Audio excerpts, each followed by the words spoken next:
republic for which it stands, one nation, under God, indivisible, with liberty and justice for all. All right, we'll move on to 3, public comment. Do we have anything, Kim? No, no public comment today. 4, approval of the May 1st, 2024 Health and Human Services Committee meeting minutes. We have a motion and a second. All in favor? Aye. Any opposed? Motion carried. Arstead. Yep, and then Ron with the Cavelli. All right, 5, policy issue discussion and potential committee determination. We have none. 6, operational functions required by statute, ordinance, resolution, or policy. We have none. 7, educational presentations and committee discussion. We have 7A, presentation from North Central Healthcare on programs and services, including county mandated programs under Chapter 51 of the statutes. So I did make some printouts, the 5142 in the state statutes, and it also has 5115. So with that, before I kick this off over to North Central Healthcare, I would just have you look at a couple things. So under 5142, if you look at B, what it is on the first page, it's county liability. If you look under 1A or 1B under program, county liability. The County Board of Supervisors, except in Milwaukee County, has a primary responsibility for the well-being, treatment, and care of the mentally ill, developmentally disabled, alcoholic, and other dependent citizens residing within its county, and for ensuring that those individuals in need of such emergency services found within its county receive immediate emergency services. It goes on to say the creation. It says except as provided under, if you look, I'm sorry, it's under 3A, County Department of Community Programs, creation.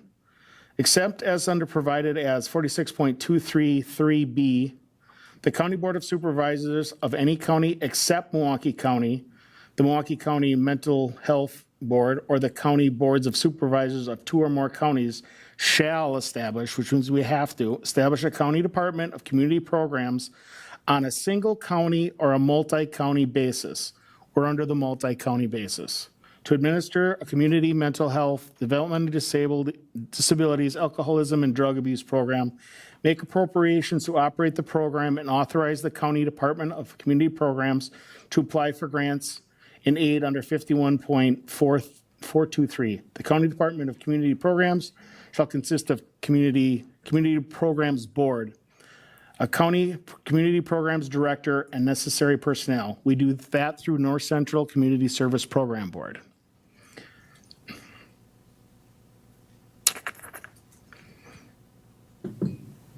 If you go further down, it goes through like appointments, how they're appointed, the composition, which is the 15 persons you'll see in that. So in spelling that out, it says it's a multi-county department of community programs. The community programs board shall be composed of 11 members with 3 additional members for each county in a multi-county department of community programs. So we follow all that basically NCHC was developed through 5115 and the 5142.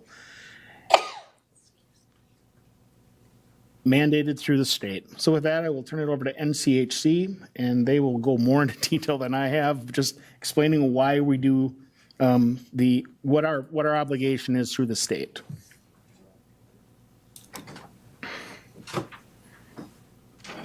Here, right here. All right. You can scroll.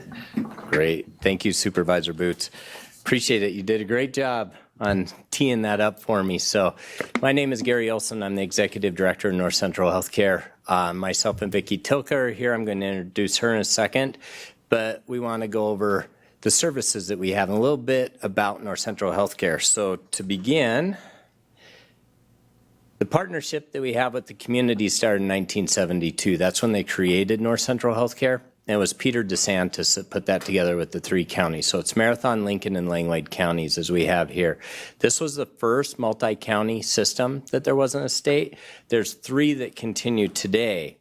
And with the 72 counties that they have, all but 10 of the 72 counties have a combined Health and Human Services Department. So with that, those 10 are the the three consortiums I just mentioned in Menominee County is kind of its own because it has the tribe involved in there. So with that, the social services programs that you oversee, along with North Central Healthcare, constitute that human services department. So we are part of, I've said this since I started, we are part of the human services portion of the county. As Supervisor Boots read about that, and we're going to go over that in just a minute. But one thing that happened, it's been about a year and a half ago, the executive committee looked at the structure of North Central Healthcare and what we could do a little bit better. And with that came the desired future state. So they looked at what exactly do we want out in North Central Healthcare. So with that, this has been handed out to the board when it first was approved. You now have it in this PowerPoint presentation. But North Central Healthcare and Marathon, Lincoln, and Langlade County Departments of Social Services work seamlessly together. And that's the key of the desired future state, is that we would work seamlessly with social services because we are your human services, so we need to work seamlessly. That hadn't always happened in the past. My experience coming from Langlade County, where I was there for 16 years, and Vicki coming from Marathon County, sometimes there wasn't that good seamless working relationship between North Central Healthcare and social services. So that's what we wanted to do because we are delivering human services to some of the most vulnerable individuals in the community. And with that, we had the primary focuses of looking at that target population. For us, it's behavioral health and AODA and child welfare, youth justice, adult protection, and the criminal justice system. So looking at that target population, working seamlessly with social services to help those vulnerable individuals. In the end, we wanted it to positively impact the work that we do with our partners because not only are our partners the three counties, but we also have law enforcement that we work very closely with, the court system, schools, and the medical community in the Tri-County area. And always keeping that community focus as we do that. So that's our desired future state. That's been our mantra that we have used over the last year and a half. One of the keys to that was when the executive committee put together our structure that they have, they created the Human Services Leadership Team. I think that this is very essential to have that communication with social services. This is something that didn't exist before a year and a half ago. That consists of the leadership from all three counties, so the social services directors from Marathon, Lincoln, and Langlade. Krista Jensen is your social services director. We have Jesse Rumsey from Lincoln County and John Zankovich from Langlade County. On the North Central side, we have Jason Hake, our Managing Director of Finance. I'm an ex officio member of that. I attend all the meetings. And the key to this is Vicki Tilka being our Managing Director of Community Programs. She spearheads this. She's done a great job. We have seen a lot of better communication through the three counties. That position, I think, was pivotal in that. And it's been great just how we've been able to communicate and to bring North Central together to show that we are a human services department with social services. To give you kind of an idea of our size, being the three counties, total people that we served in 2023 was 12,355 individuals. So we served a lot of people. We have it broken down by county here. Marathon County, there was almost 9,000 individuals served. It's interesting, you look at our smallest county, Langlade County has a population of 19,559. We served 12,000 individuals. So we're getting close to almost the size of Langlade County and who we've served. Just a little tidbit on the side. With the three counties together, because Marathon is the largest geographical county, we're like 4 times the size of the average county when you look at most counties. So Supervisor Boots put this very well, giving you the statutes. You hear a lot of times that we are your 5142 programs. And thank you for teeing that up. That was perfect having that in there because we do your required mental health and alcohol and other drug treatment that the county is supposed to do. we provide that for you, all those mandated services. So everything that, a lot of the programs that we do are mandated services, and then we have other services that the counties through the years has asked us to do. We have been, over the last year and a half, kind of right-sizing to our core services so that we could concentrate on our core services. And so with that, we have a unique array of services on our campus, and I want to turn it over to Vicki Tilka, our Managing Director of Community Programs, to go over, because she's over most of these, so I'm going to have her review them. Thank you. Okay. I think that I'm over all of them, Gary, for this section. Oh, you are. Unless my job description has changed since No, we last you're talked. right. Just kidding. Okay. But it's a big scope of services as you'll see as we move through this. So this is just an overview. What's pictured here is our adult crisis stabilization facility, just so you can see with the new remodel how nice that looks on campus. And then these are some of the programs that I'm going to list next when we look under acute care services. Okay, so basically when people enter our services, they are going through our crisis center, which is our 24/7 hour service, whether it's in person or whether it's on the phone, people contacting us that way. We're licensed under the Department of Health Services, Chapter 34, and then Chapter 51 for the emergency detentions, as you have a packet there with that statute as well. Many of our people who are presenting to us, coming in to ask for assistance, are voluntary. They're asking for help for themselves. People drive themselves to the crisis center at times. Other times family members bring them. Sometimes law enforcement is bringing them. Lots of different ways people access coming in person. And then, of course, from the phone. And we have people who are calling us to inquire about services that we have available for their loved ones. So it isn't just the person needing the service, it can be other people asking for help for those people.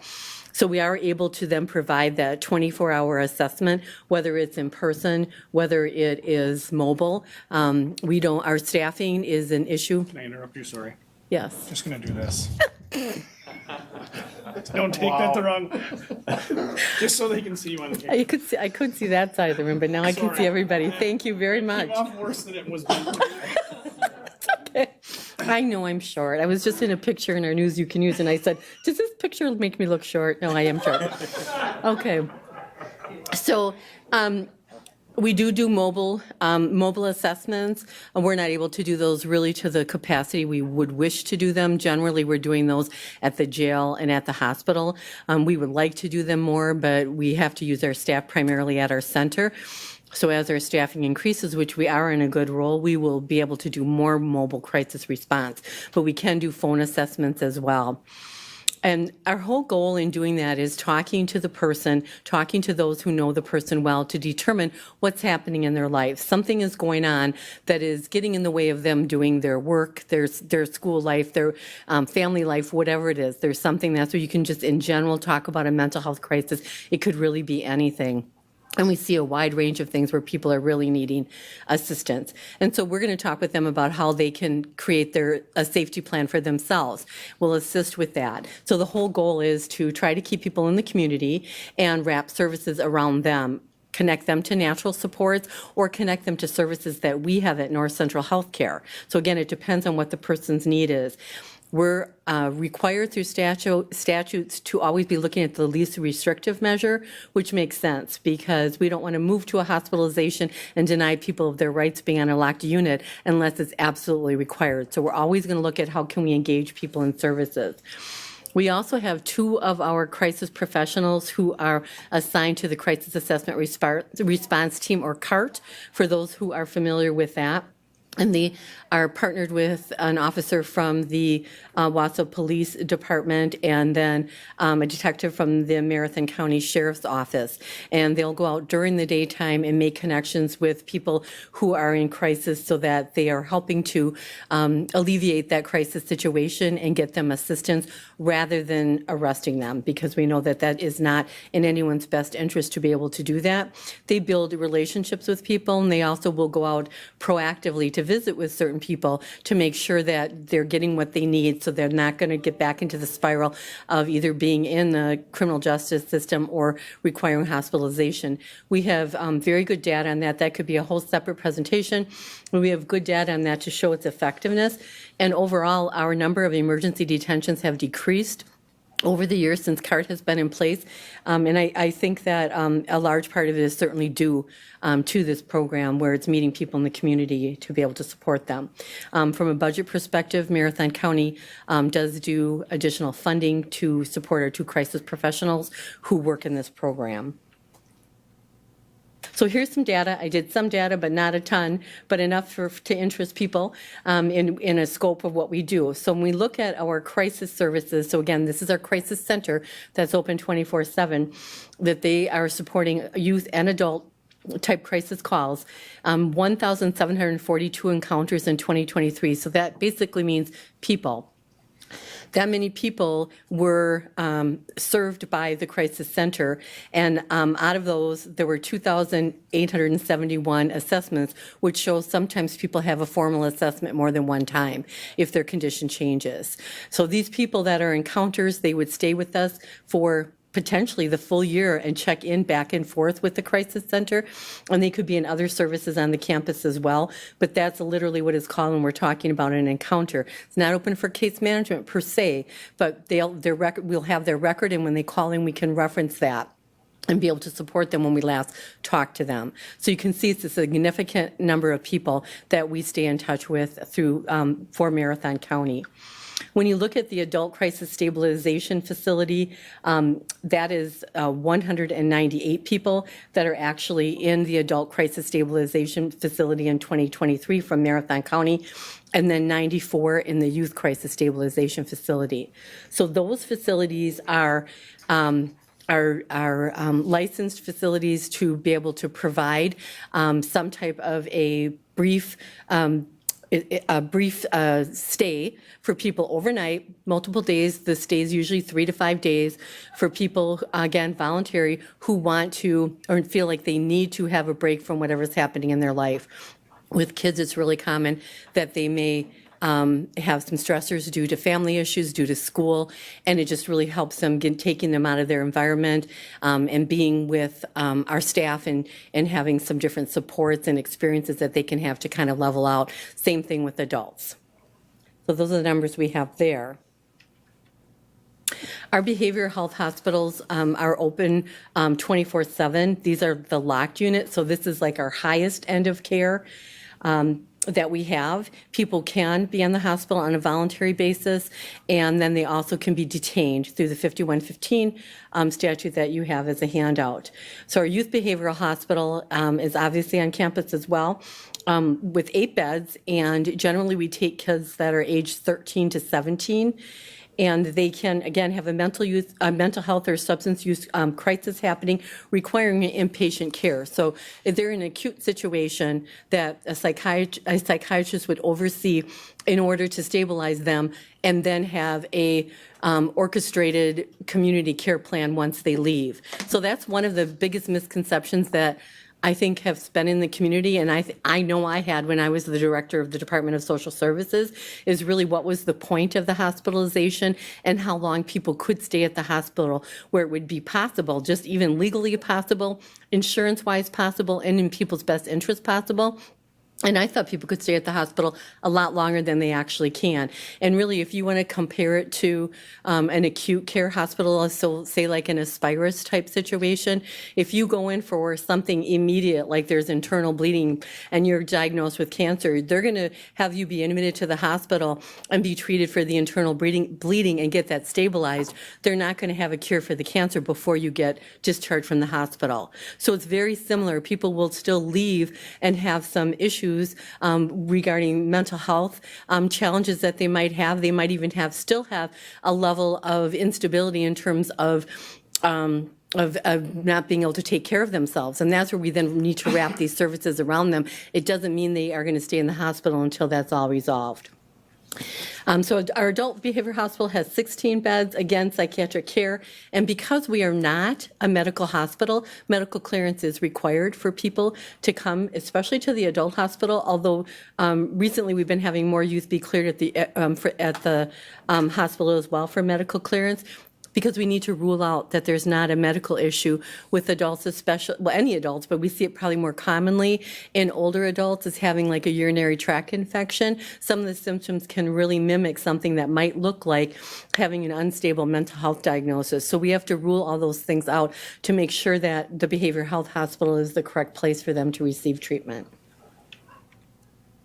And these are admission rates for the youth hospital and adult hospital. We did put all three of our counties on here just to show the comparison. But for a youth hospital, heavily used by Marathon County, 104 youth placed in the youth hospital in 2023. And then our adult hospital, 480 adults. So you can see it's significant. And I will be crystal clear what this means too is with people being either detained or placed here voluntary at our hospital, that means they're not going to Winnebago, which also saves law enforcement windshield time to take them there. And our hospital, I think, is nicer than Winnebago, and it keeps people in their community so they can have connections with people in their network. We also then run our sober living programs through our programs at North Central Healthcare. We have two different homes that are both called Hope House. In Anago, we serve females, and in Wausau, we serve males. We follow the apricity model, which requires people to be sober prior to coming to the setting. And they do need to have a treatment plan, and they need to be working on whether it's getting a job, doing a resume, going to school, that kind of thing. They need to have an active plan to get their lives situated so that they can move on. This is a temporary housing situation. So while they also would have a treatment plan, we don't provide that treatment in the home. These are not certified or licensed homes. So in terms of everything we do in acute care services, this is the only service that is not regulated. But we are doing that for Marathon County.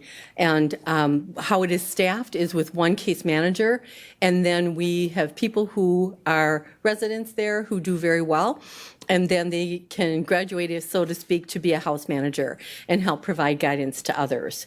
The Wausau home, the census has been very high, as you can see. 8 beds are available. The average has been 7.4. So it's a program in great demand. Our criminal justice partners often refer people to that program, and again, highly utilized. Lakeside Recovery, some of you know that this is a program that we just reopened after having it closed for several years, and there has been a very pent-up demand in the community. This is a 28-day residential treatment program for people with substance use disorders. So we started in January, fully open, and since from January till April, we served 63 individuals, most of them from Marathon County. It is a voluntary program, so people can't be ordered there. They have to decide they're ready for treatment and sign admission papers to indicate that.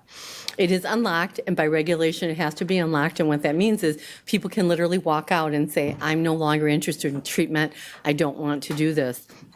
And so we do really counsel people through that about, let's pause and think through, if you leave, what is that going to mean from you? Like, what's happening right now?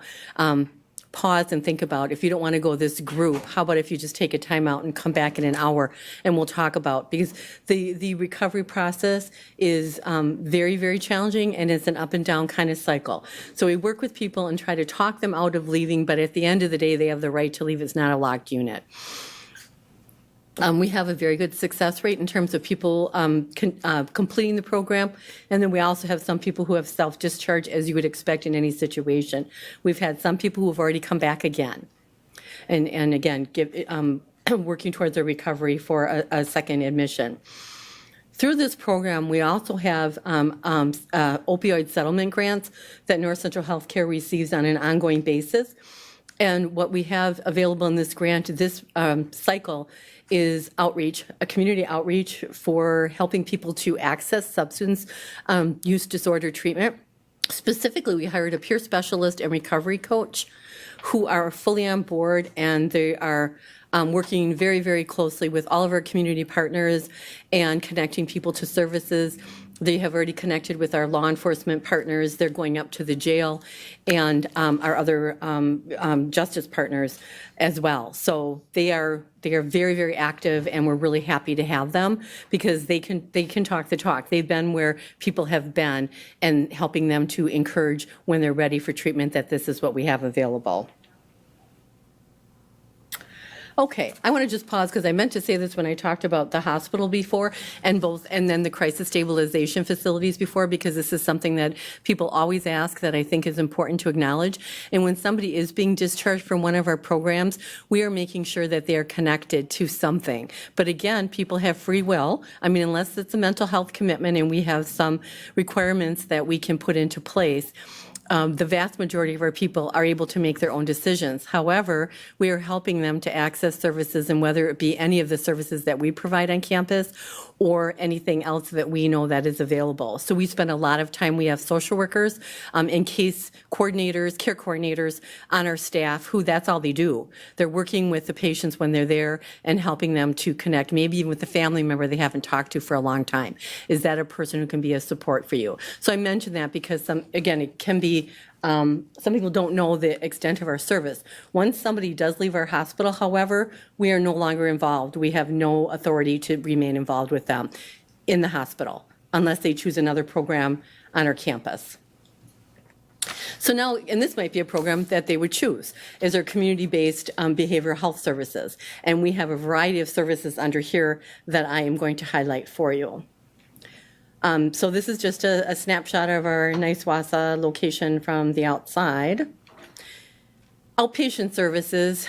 So this is our outpatient clinic. That's again right on campus.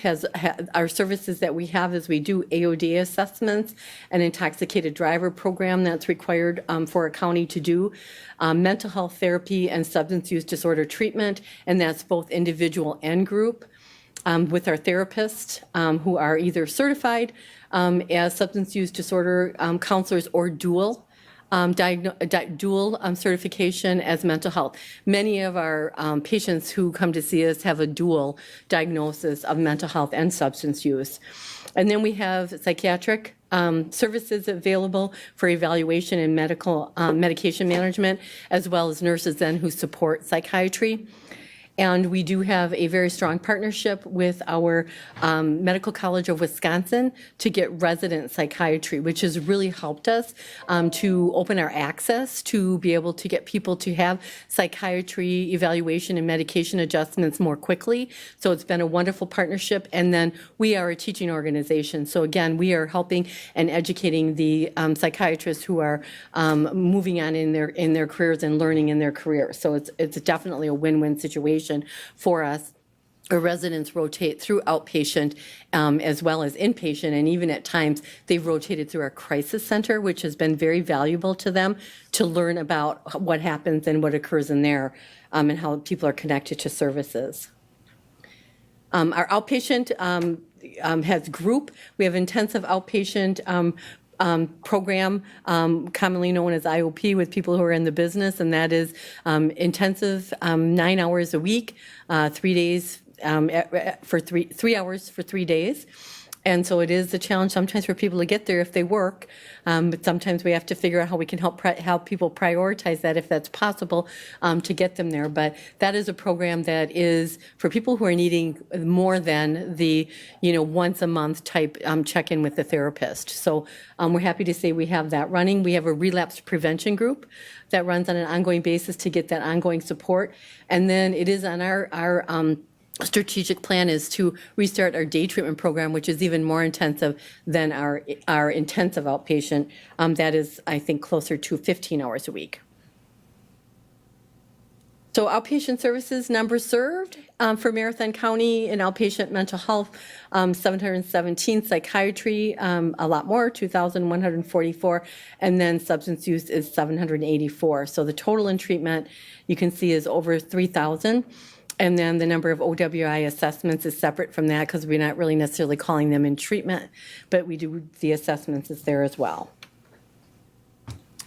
Community treatment, this is near and dear to my heart because what we want to do is make sure we're providing an option for people to receive treatment in the community because we know that that's most effective for people to be successful that way when they can stay in their own homes and be with their loved ones and support systems. So our whole goal there and with regulations of the program, it's to support people and help them live independently as possible. It is a voluntary program. So people cannot be ordered into it. They have to decide they want to be part of it. They actually drive their service plan. They set their goals, and then our case managers are helping them to achieve those goals. It is for youth and adults, and we do serve the 3 counties with both of these. In addition, Marathon County Social Services is a service facilitator for us, so they also do case management for youth and the comprehensive community services, so those youth with mental health diagnosis, which is really helps us at North Central Healthcare. Those are unique children, so we're not managing the same child that they're managing. And then in terms of all the C programs are here. So the community support program is also an intensive case management program for people in recovery, whether it's mental health or substance abuse, who are needing even daily care. So that's a much more intensive level of involvement there from their case manager, and it could also be assistance with their medication, that type of thing. Coordinated service teams is something available through for children, and it does not require somebody to be on medical assistance. The other programs do, so that's one of the caveats. And then the Children's Long-Term Support Program, that's the part where we're working with children who might have developmental disabilities, medical diagnoses, more of a physical type of a situation rather than mental health, and they would then be served with the Children's Long-Term Support Waiver. So North Central Healthcare does that program for Lincoln and Langlade, and Marathon County Social Services does their own program for Children's Long-Term Support, and they have a lot of kids who they're serving in that program. But we collaborate all the time on these programs with our counties. So here's the data here for utilization. We just put all of the programs together for purposes of this presentation, but served 396 people in the adult program and 358 people in the youth program. So again, a very large program for us. We also do adult protective services then, which is a required program for every county to provide, which is under chapters 54 and 55.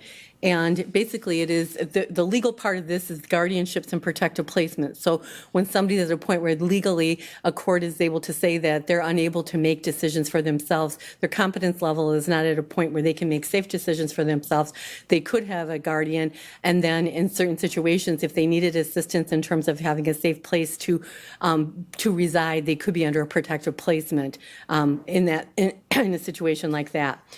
How people enter that service, and anyone who needs advice or support or a potential assessment for an elder person, which for this program it's age 60 or over, or an adult that has a disability, can call the adult at risk line that our staff man. And then we can help to figure things out. A lot of the time, we're responding just by phone and helping people connect to resources. And then a number of times, we're actually going out and doing assessments or investigations to determine if the adult is safe and if we need to be involved in any type of protective capacity. So that, again, is a very active program for us. In Marathon County, we had 313 protective placement reviews, so that's how many people are protectively placed for Marathon County. And then the number of adult at-risk investigations, 111, elder, 326, for a total of 437. Okay. Have a seat here, Vicki, in case they have Okay. questions.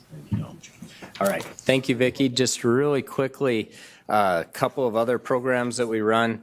We have the Mount View Care Center, which is a nursing home. It's located there on campus. You just renovated it, and it's a beautiful facility. It has 160 beds. Right now, due to staffing, we have about 120 individual residents that we serve there. If you know any CNAs or nurses, we could really use them. It's CNA week starting tomorrow, so we could really use more CNAs. With that, 160 beds, we do post-acute care.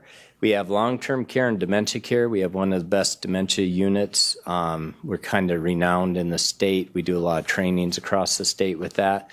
And we also have a ventilator-dependent care unit. That vent unit, there's only 8 vent units in the state, and we're one of them.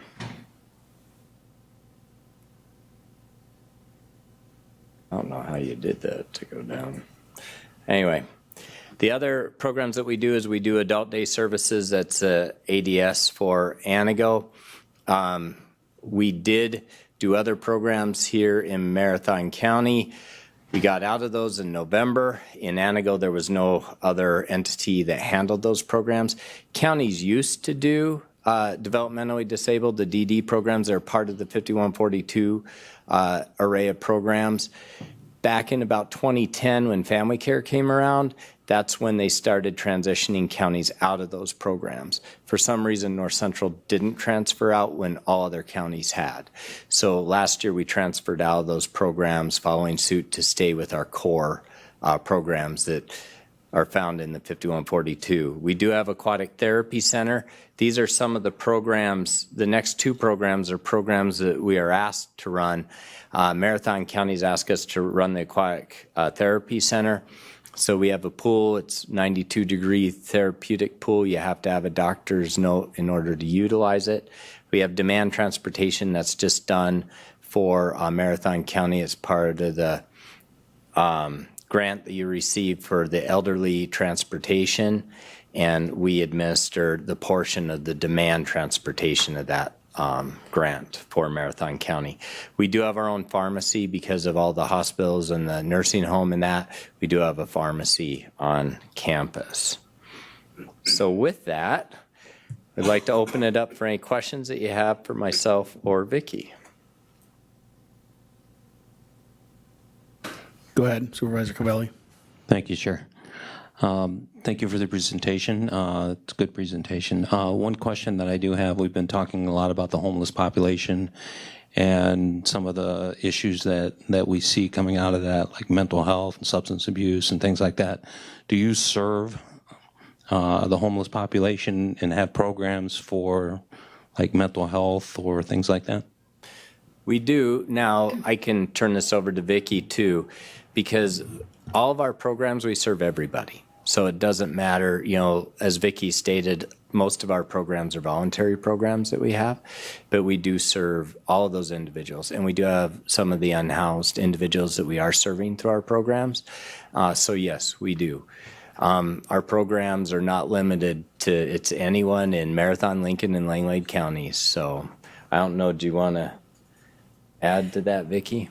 Yes, exactly what Gary said. And what I would add in is, because this again is a common misunderstanding, is when we talk about case management, for example, when we talked about it through our community treatment, our case management is not housing case management. And our case managers who are working with an individual under the Comprehensive Community Services Program, for example, so somebody has a mental health issue, they're in recovery, that they will be helping them to orchestrate whatever they have on their goals and their service plan.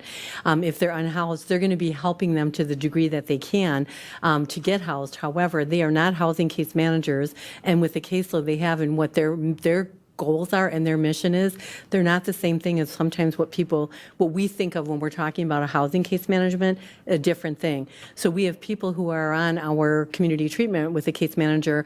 They also may be receiving case management services through Tracy, with people are familiar with her through the WASA PD, and be involved with North Central CAP and all the different programs. So we cannot replace that, but we would work with them as part of that team and try to help that person be ready when there is a housing option. But we really can't find housing that's going to work for people. We just don't have the resources ability to do that. Thank you. Do you have data on the homeless population that have come through your programs and maybe transitioned successfully to be able to turn their life around or anything like that? Do you have any data on that? I really don't think we keep data like that. We may have data that if we're working in outpatient, for example, we may have data of how many people are unhoused at any given time, but I don't believe we're tracking people like longitudinally. And if I can just add one thing, so that, as Vicki alluded, there's the like North Central CAP and there's other housing related service providers. The balance of state, you may hear that term, they have a continuum of care, the balance of state continuum of care, and they essentially are an overarching group that is gathering that sort of data, but it is de-identified. So I just recently attended a presentation where the balance of state, and they again are interfacing people through our shelters or areas where they know people have housing instability. And they have a system, a criteria-based system where they rank people across a number of programs for who they can serve when, as Vicki alluded to, a housing opportunity comes up. And that is how that's administered, but it is de-identified. So I don't know, Supervisor Covelli, if there's a great way to get that data. I do know, and Vicki alluded to this in her presentation, it's important to be out and interfacing with that population in a number of ways. And I know the Wausau Police Department, people are probably familiar with some of the work they're doing. But similar to our CART team, excuse me, Vicki's staff at North Central, they do have those two new, I guess for lack of a better term, outreach individuals that are going to be working to be there and link people to services when the individuals are ready as well. So it's certainly a challenge. I think the larger question that you're getting at is, how can we work better with that population is a question that every county, not only in the state of Wisconsin, or perhaps not every county, but the vast majority of counties are wrestling with. And I think Vicki and her team have recently done some work. They gave me a presentation on what that might look like. But if there was some simple pull-off-the-shelf approach, we would have ripped off and duplicated that some time ago. But always opportunities to do that better for sure. If I could add one thing, I know you're in the question phase, but one thing that Vicki and Gary both alluded to, Gary really in the start of the presentation, about the idea of human services and how that desired future state. I wanted to just give a little bit of extra context as to how the county, Marathon County, through the county board, has approved some projects that move us toward that. When you talk about human services or health and human services, it's not only social services, but it's Aging and Disability Resource Center serving elderly and disabled. It's the adult protective services that Vicki talked about. And it's also veteran services, providing that full array of services to people when they are presenting for those services. We're doing that. We've started to do that through the capital improvement work we've done, moving social services to that Lakeview campus a little over a year ago. We're moving the veteran services. The ADRC of Central Wisconsin is going to be there in about a year. APS is also moving back to that campus. So that idea of creating that more integrated human services, not only from just working together and having meetings, which is a big part of it, but also you're doing that literally through your building plans and your long-term capital plan. So I think that works to create that more integrated human services approach while still capitalizing on what I assume, I wasn't there in 1972 when they formed North Central Healthcare, but the idea that you can accomplish a lot more in terms of the service array that you can deliver by partnering with other counties is absolutely true. There are not, as Gary talked about it with the ventilator unit and some of our care that we provide in the nursing homes, our array of care we have as a county that we are directly able to provide through North Central is far higher than the vast majority of counties. There are only a handful of counties with an inpatient hospital. We have that. We have a youth inpatient hospital. The stabilization facilities, what we have here is far greater than the vast majority of counties, which again is part of that, what we get by combining Lincoln, Langlade, and Marathon. Some of the challenges are, of course, how do you bring back the strong collaboration or I guess the single entity mindset that you would get in a human services department. But you're doing that in a number of ways through the desired future state, but also through, at least on the Marathon County side, the capital planning. And when we come back in a couple of months to discuss budget, you're getting a really good bang for your buck because of the consolidation when you look at it. So we'll talk about that at a later date. We didn't want to hit you with everything today. Go ahead. Thank you, Chair Booth. Great presentation. Vicki, you said with the outpatient group services, the day treatment, there's a strategic plan to restart that program. Is there a date you're looking at? We don't have a date. When I mentioned the strategic plan, that's part of our financial strategic plan that we have in place to maximize our services, to be the most efficient and provide the highest level of services. So it's a very complex plan that actually doesn't have dates with it or end dates because it's multiple year plan. What it's going to take for us to do that is what I can tell you is we're going to need to hire more therapists. And it's an ongoing recruitment, and we're doing better. We need to have a few more therapists in place to be able to open that program. And if you know of any therapists. CNA, nurses, and therapists. And I think that when you look at the programs that we offer at North Central, that's kind of something that you hear from anyone that offers the type of services that we do. Those positions are difficult in this area to fill right now, across the whole area and that. Anything further? Go ahead.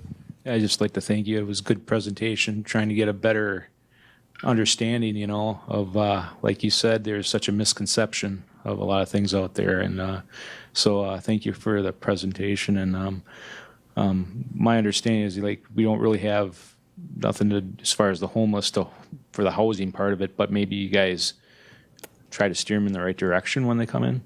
Is that a good understanding? Yes, I appreciate the question because when we were just talking with Lance about all the services that we provide, we emphasize that as we are a key piece, as your social services department is, a key piece of helping people and support them so they don't become unhoused. So you look at that whole continuum of care, and we have to pay attention to all of it. Thank you. If any of you have any other questions or want further information, both mine and Vicky's contact information is on here. Call me anytime. If you want a little tour, we can do what we can show you where there aren't client areas, but just contact me and we can do that anytime. Thank you. Thank you. All right, with that, we'll move on to 7B, Aging and Disability Resource Center of Central Wisconsin Program Overview and 2025 Budget Forecast.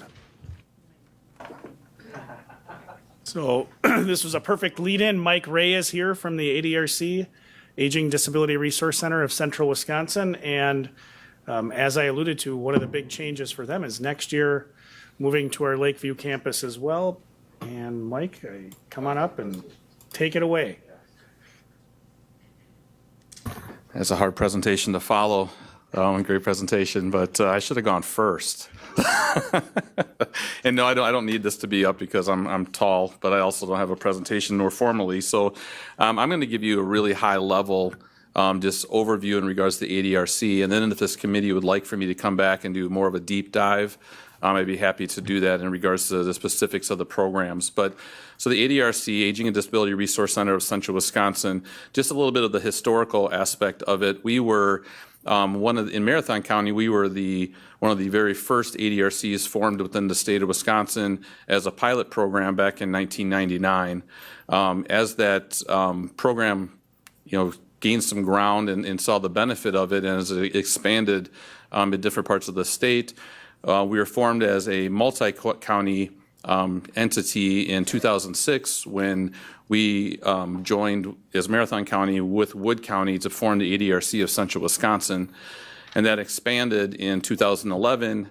Again, as ADRC expansion went on throughout the state, we expanded into the Lincoln and Langley counties. So how we're formed is by the counties. The counties, those 4 counties have formed us through an intergovernmental agreement as an organization to provide the Aging and Disability Resource Center services, as well as the Older American Aging Services for those 4 counties. So we are what's called an integrated organization where we provide both of those service levels under one umbrella, under one roof, one organization.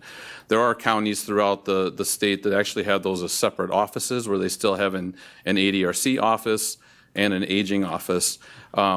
There's definitely a lot of value in not only economically, but it's in the service provision of having those combined for our customers to be able to have that as seamless level of service all under one roof.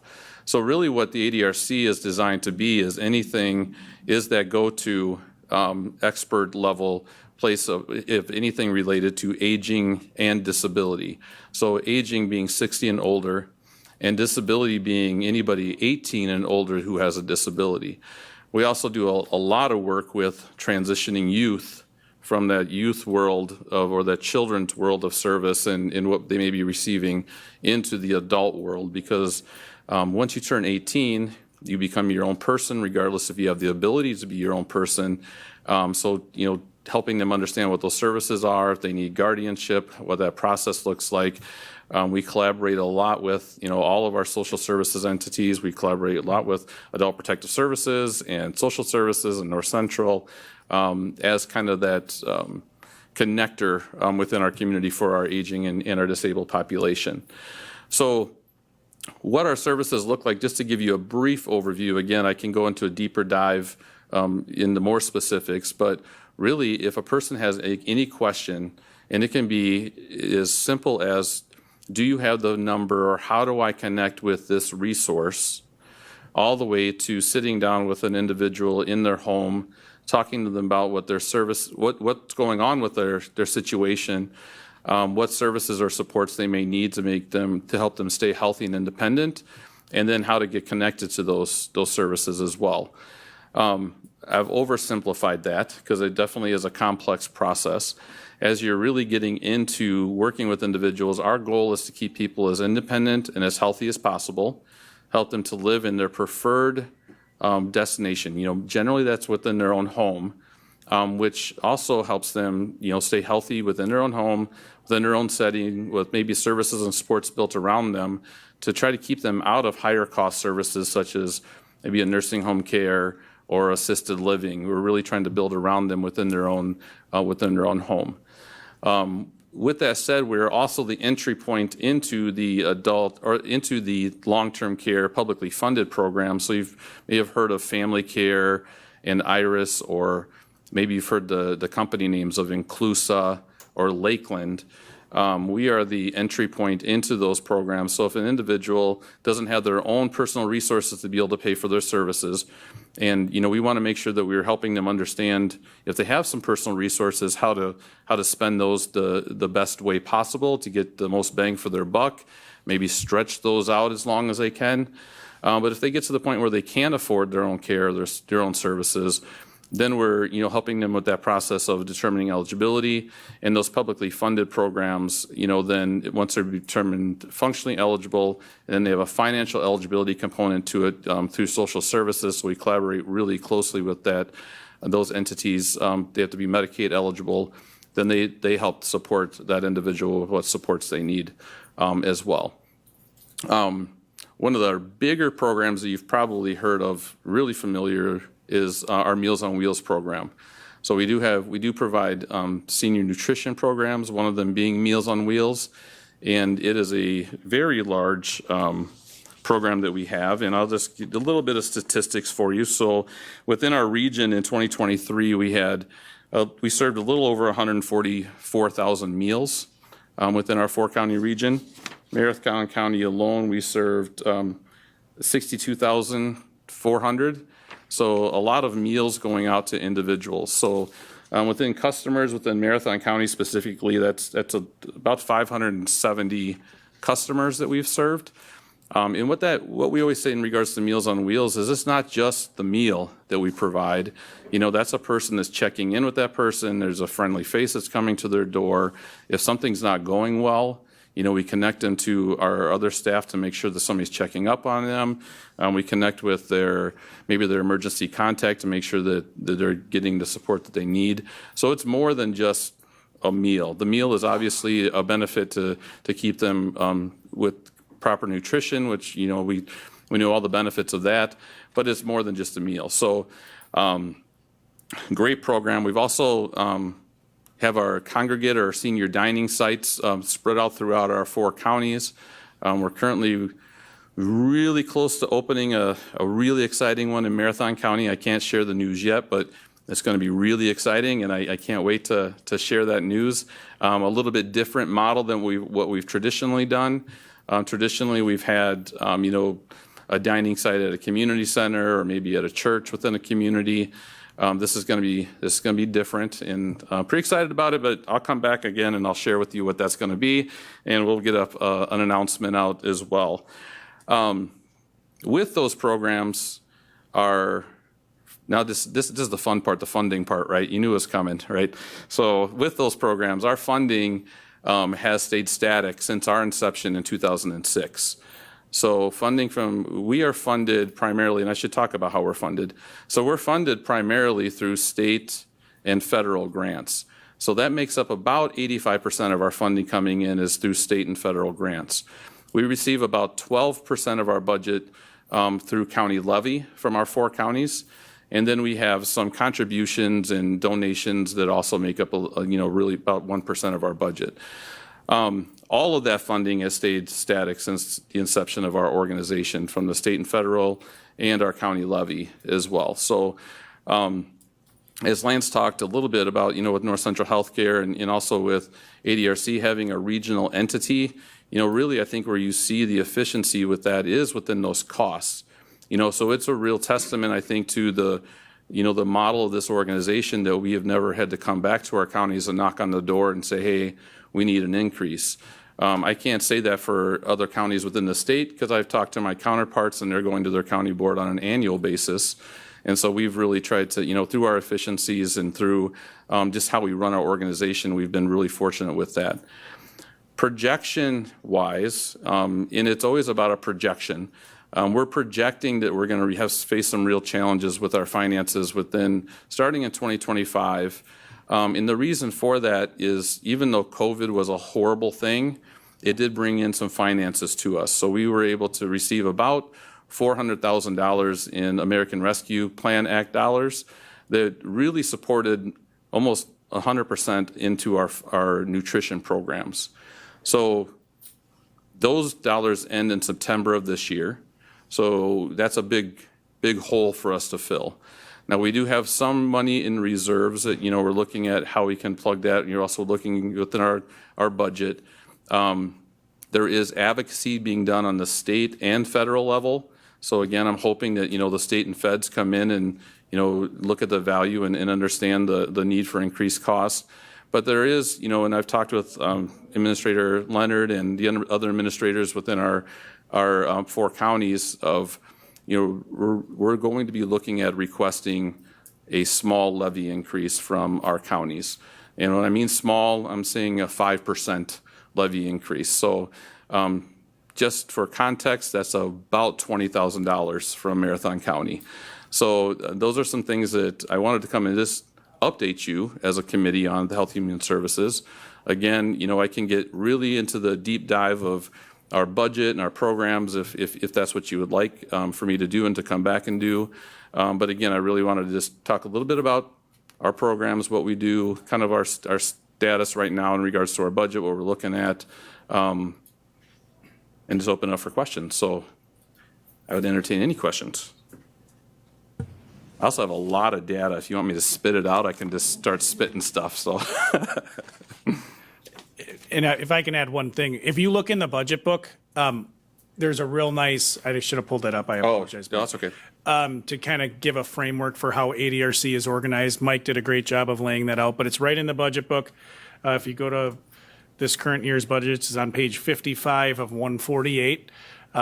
And it alludes to all the things that the ADRC is going to move forward with. And I will just say, and we can come back with additional information on the kind of how that levy increase. Mike has been very upfront with me, letting us know what that is going to look like.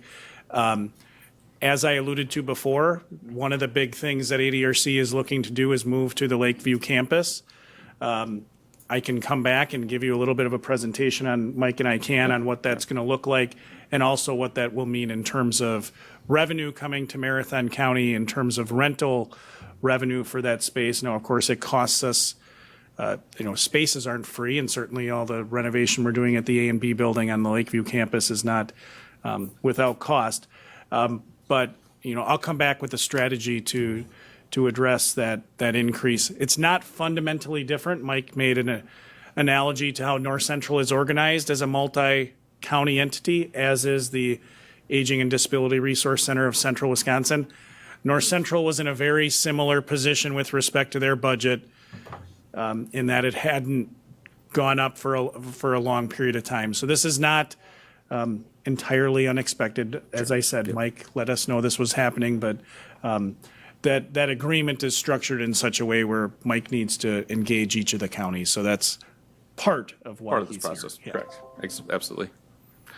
Questions? Any questions you have? All right. All right, thank you. Thanks, Appreciate Mike. it. Thanks. All right, 7C, I actually had them put this on there, the role of standing committee enhancing effective governments at the full board level.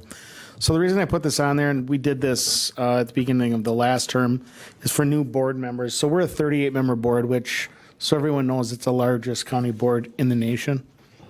So in order to run effective full board meetings, we have to respect the role of the standing committees when they put forward ideas. So I guess with that, good thing Kurt's here. So Kurt, did you go through a lot of that when you did the onboarding of the new board members, I guess? No, we didn't spell out how, we did spell out how things got to the committee. So we did spell out in the orientation, how an item of interest by a supervisor could be brought to a committee, but we didn't go through really the understanding that the committee is the area of jurisdiction, the area of expertise, and items that pertain to the committee get vetted at the committee. So all of the committee work is the critical part. So we don't want to try to bring something to the full board that hasn't gone through a committee, because that's where all of the legwork, all of the detailed work is supposed to be done, and the full board then turns around and says, look, if it's come through the committee is the area of jurisdiction, the area of expertise.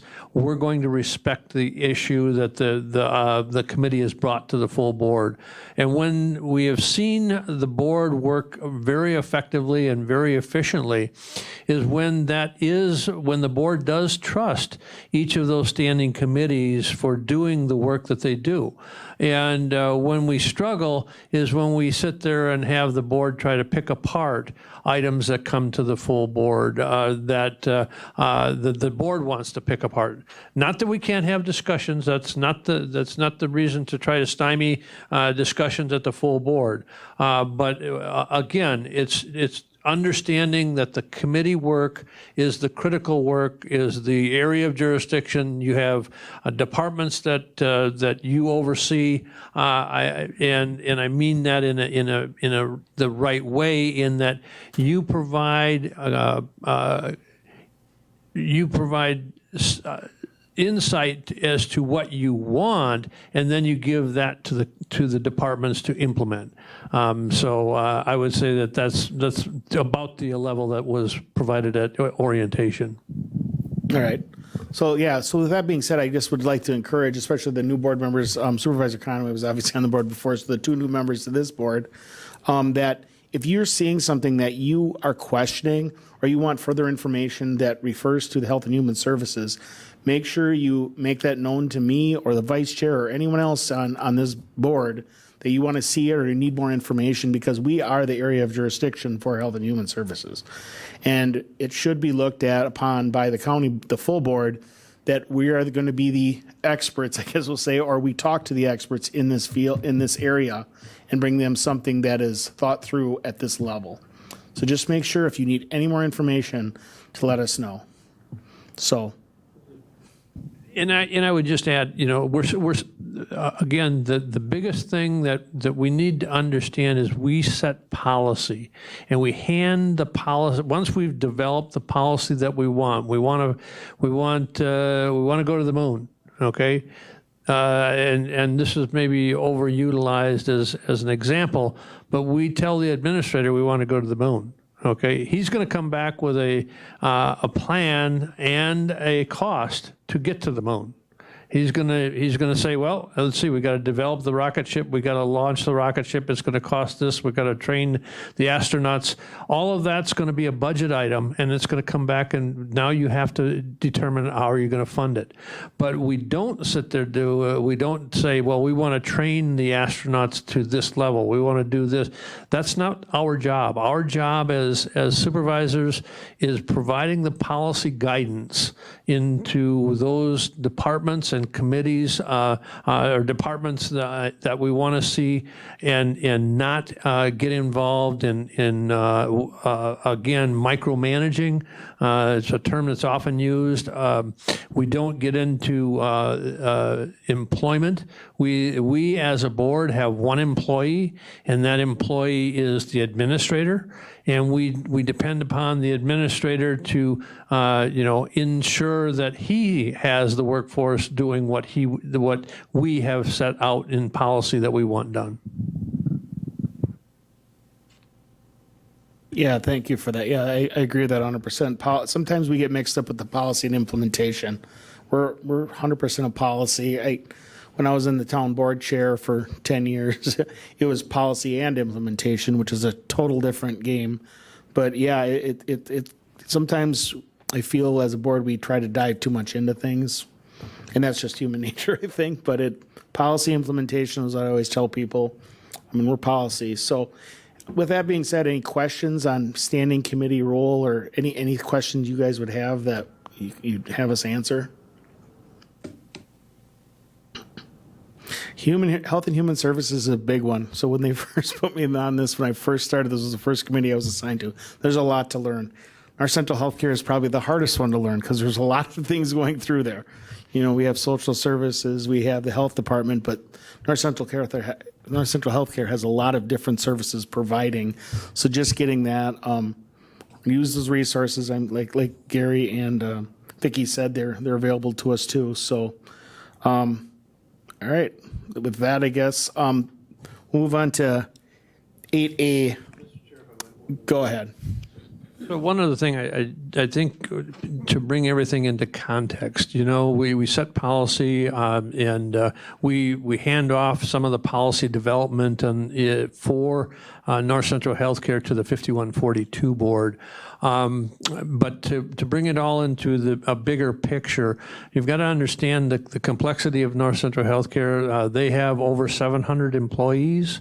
Marathon County itself has 700 employees. So it effectively is the same size, if not larger, than Marathon County as a whole. So on putting that all in context, we've got to understand that, again, where is the policy set? The policy, we provide direction to the North Central Healthcare Board. They then set policy for implementation by their management team. But again, it's policy. We've got to stay out of operations. And now, is it when somebody comes and says a citizen comes and approaches us and wants to understand something or why something is not being done?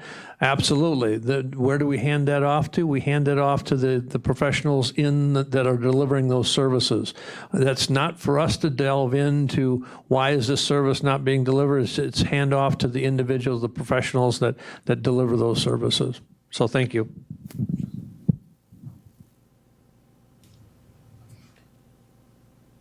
All right, with that, 8A, committee members are asked to bring ideas for future discussion. Go ahead, Chris. Thank you, Mr. Chair. Just a quick note to say that moving forward, we'll be bringing quarterly financials to each committee, budget to actual. So at your next meeting, we'll have at least a first quarter for you to look at. And if you have questions about certain lines, then we'll be able to answer those questions either during the meeting or if it's a more complex question, get back to you. But anticipate seeing that information in the future. All right, with that, 8A, committee members are asked to bring future ideas for future discussion. Supervisor Cavelli did talk with me about some, the homeless population, some issues with that. I've been talking, just so you're aware, I wanted to bring up that I've been talking with Administrator Leonard. I'm going to reach out to Matt Barnes as well, and probably Sheriff Billup and some other entities to see how we want to move forward with that. Basically, we were talking, when I came to that meeting in April, what was it, April 3rd? What the county's role would like to be, so we'd have to bring something to the full board to see what our role would actually be in that whole process. So yeah, just so you know, I'm going to have something in the next couple of meetings. With that, 8B, next meeting, we're not going to have a quorum July 3rd, so we're looking at different dates and times. We were possibly talking about July 10th, but there's finance is at 3 o'clock, I believe. So we would have to do at either 1 or 1:30, I would assume. Would that work? I know Ron had a conflict. I'm just looking for some dates that people could actually attend a meeting. Would maybe the next week, I mean, because then we end up with, when's the board meeting that month? 18th? So the 17th? Would the 17th possibly work? That's fine. No, absolutely. If you have something, yell it out, because I want to see where we're at.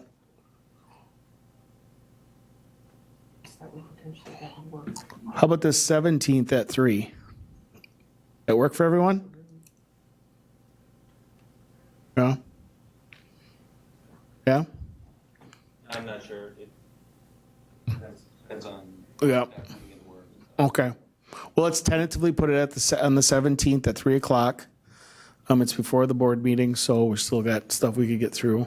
We wouldn't pass anything along to the executive committee, so let's tentatively plan on that.